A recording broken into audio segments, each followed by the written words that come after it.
In a quiet corner of an old forest, under a crooked oak tree wrapped in ivy, lived a gentle mouse named Sharon. Her home was nestled in the roots, where she spent her days reading about far-off lands and imagining great adventures beyond the trees she knew so well. Though Sharon's world was small, her dreams were enormous. Each morning she would sit by her round window, watching golden beams of sunlight dance through the leaves, wondering what life might be like beyond the forest path. One chilly morning, while collecting dew for her moss garden, Sharon found a tiny silver button glimmering between the grass blades. She placed it in her satchel, unaware it was the first piece of something far bigger than she could imagine. That night, Sharon sat beside her candlelight, turning the button over in her paws. Something inside her stirred. It was time, she thought. Time to take a step beyond the forest. Time to find out who she truly was. With only her satchel, a red wool scarf, and a crumb of cheese, Sharon set out at dawn. She followed the whispering brook, leaving behind her root-bound home and the familiar comfort of quiet mornings. Her paws led her through towering sunflowers and under arching brambles. Along the way, she greeted a curious frog and a sleepy hedgehog, but continued on alone, focused on her quiet quest for something more. As the day turned to evening, she reached the edge of the forest, where trees gave way to tall grass plains. The wind here was stronger, lifting her scarf like a flag. Sharon felt both small and mighty all at once. That night she slept under a burdock leaf, dreaming of castles made of acorns and thrones woven from spider silk. The stars above seemed to twinkle just for her, whispering secrets of the wide world beyond. In the days that followed, Sharon faced her fears. A rushing stream nearly swept her away, but she used her scarf as a rope and her wit as her strength. When hunger came, she shared crumbs with a shivering bird, earning a song in return. Sharon arrived at an old abandoned dollhouse in the meadow, its windows cracked and roof caved in. She decided to stay a while, fixing the rooms with twigs and thread, turning the broken house into a cozy refuge. Soon, Sharon discovered the meadow was home to many others who had no shelter. Crickets, beetles, and even a shy young mole. She welcomed them with open arms, sharing what little she had and asking for nothing in return.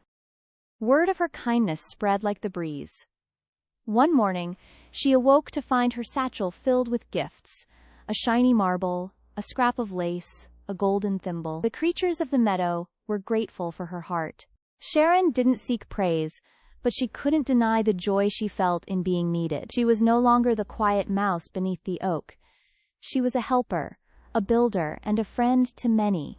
One afternoon, a large crow swooped down, cawing with worry. His wing was tangled in string, and he was unable to fly. Sharon, without hesitation, climbed atop a mushroom and carefully freed the feathers one by one.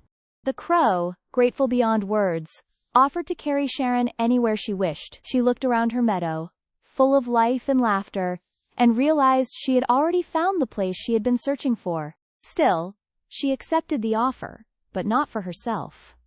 She had heard of a sick elder mouse in the northern hills who needed medicine. Sharon filled her satchel and soared across the sky, wind in her fur, hope in her heart. She found the elder shivering beside a stone, and stayed with him through the night.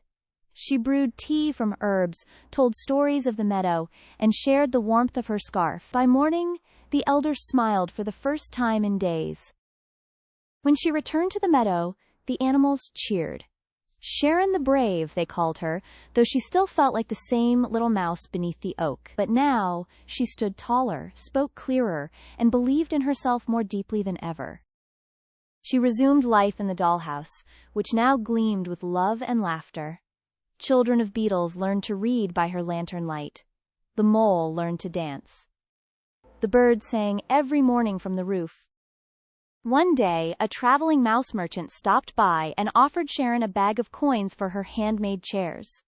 She politely declined, asking only for thread and tea leaves in return. Riches, she knew, weren't always made of gold. But word spread of her talent, and soon others came seeking her wisdom. She taught weaving, cooking, storytelling. Her name became known across the meadows and hills, not for wealth, but for warmth. Sharon never forgot the silver button that started it all. She kept it near her candle each night, a reminder that sometimes the smallest step can lead to the grandest journey. Years passed, and Sharon's home became a place of learning and rest for many. Visitors came from distant forests just to sit by her fire and hear her stories of hope and heart. And in the heart of the meadow, where the wind sang through tall grass and stars blinked gently above, Sharon the mouse lived, not in rags or riches, but in the joy of a life bravely lived and lovingly shared.